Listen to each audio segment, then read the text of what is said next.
Spiritual technology. The coming age of transhuman beasts from the pit of hell. I wrote this morning. Within our lifetimes, this is not in a distant future, and yes, CERN and other major tech companies are bringing this about. There was a few headlines today that we'll get to in just a minute about this. But within our lifetimes, man and machine will merge.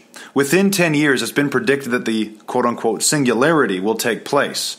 Well, the people that are pushing this technology, like CERN and Google and Facebook, they're the ones who are pushing it. But the philosophers or the engineers behind their agenda happen to all believe in some form of a spiritual technology.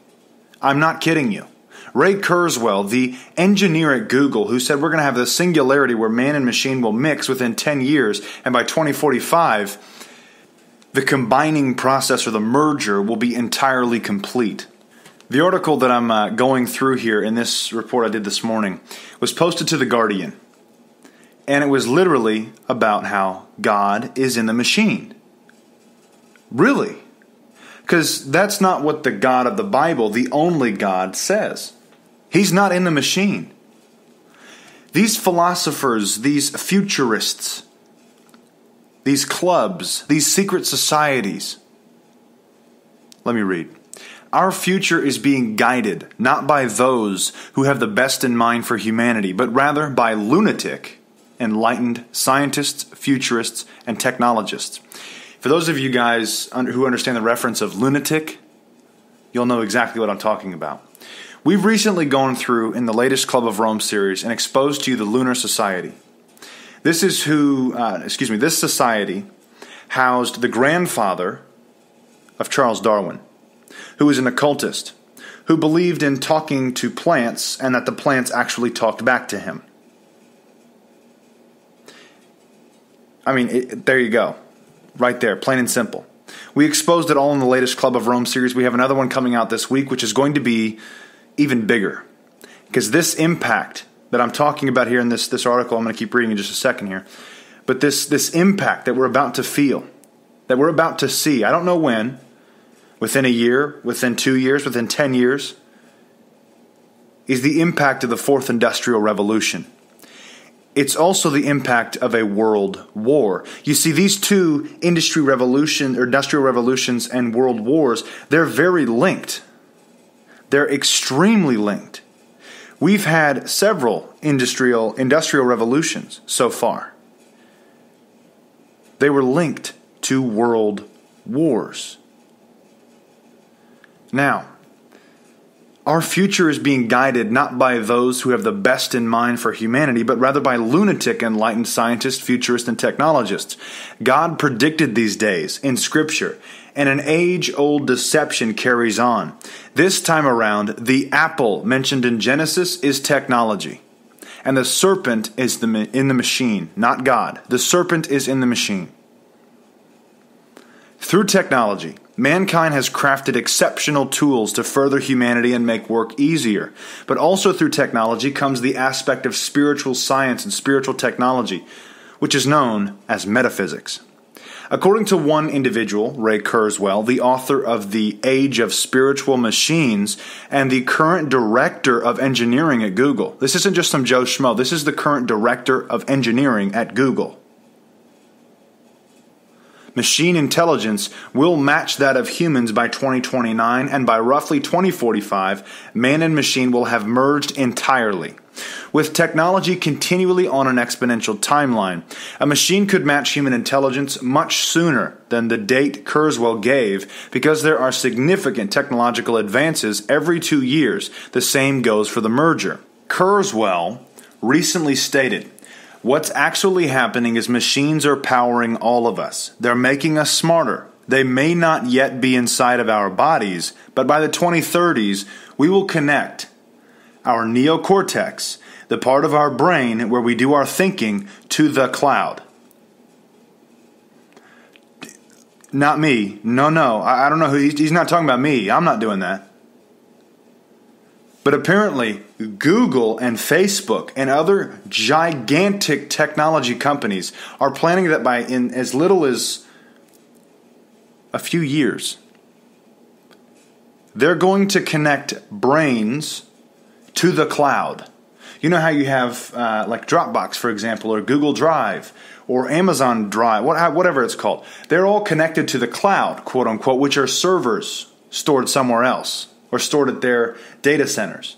But they just call it the cloud as a fancy name. Through this, they're planning to connect the way you think, everything you think, your neocortex,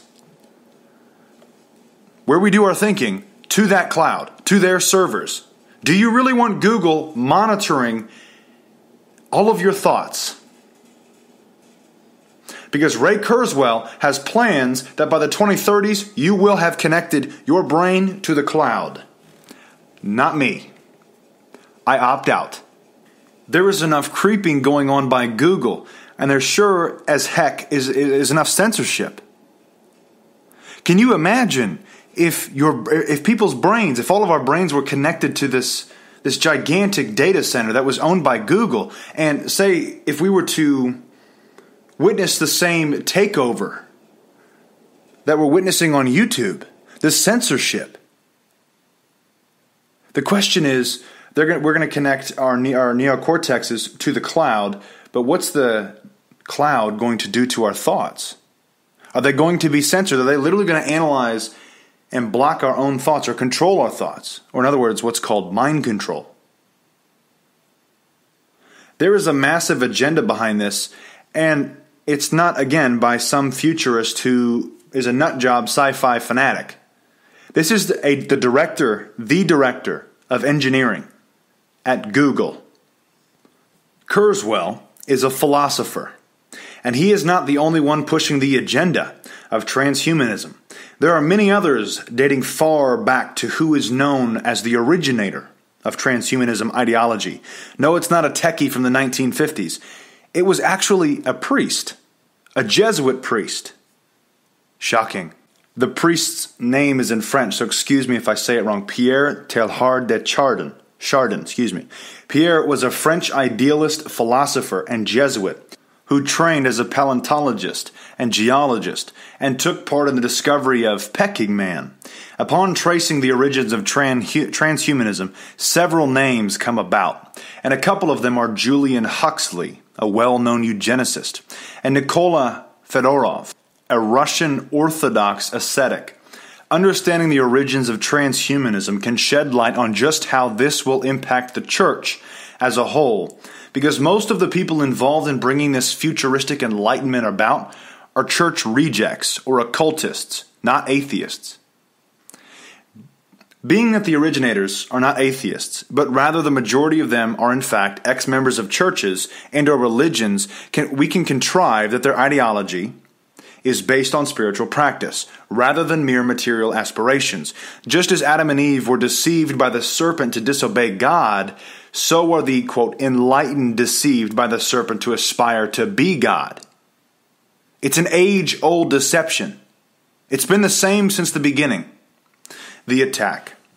The New Age movement, the age-old recurrence of ideological subversion, began in America in the 18 to 1900s. The effects of this attack are manifesting across the country and in large part will entirely come about in the next few years.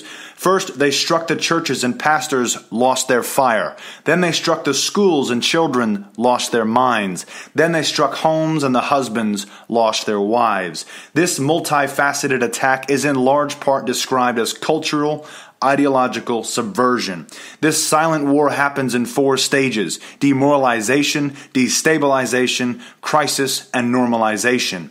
Those that are currently coming against the Christian are not currently wielding swords and guns, but rather are wielding lies, indoctrination, media, corruption, and convenience. According to an article posted by The Guardian titled God and the Machine, My Strange Journey into Transhumanism, authored by Megan, the greatest threat to humanity's continuing evolution, writes the transhumanist Simon Young, is theistic opposition to superbiology in the name of a belief system based on blind faith in the absence of evidence.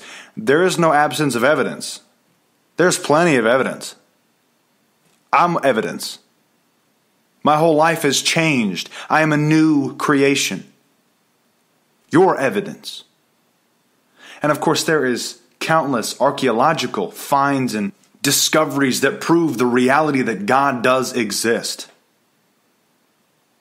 The God of the Bible does exist. Let's continue. The greatest threat to their agenda of singularity, hive mind machinery, and artificial intelligence isn't the guy wielding the world's most powerful weapons. It's the church that's rooted in foundational Christian scripture. It's the pastor that spits fire. It's the child whose moral compass is pointed at God. And it's the husband and wife whose relationship is based on the rock that is Jesus Christ. It's not the guy with the guns. It's the Christian. You know why? Because it's not just about technology, and it's not just about warfare. It's also about taking over culture. Because through culture, they can deceive the church, and they are. Look at what's happened to our churches. There is a massive connection between war, culture, science, and technology. And if you combine all of this agenda into one, we can see it. We can see what they're doing. You know why we can see it? Because it was prophesied about in the Bible.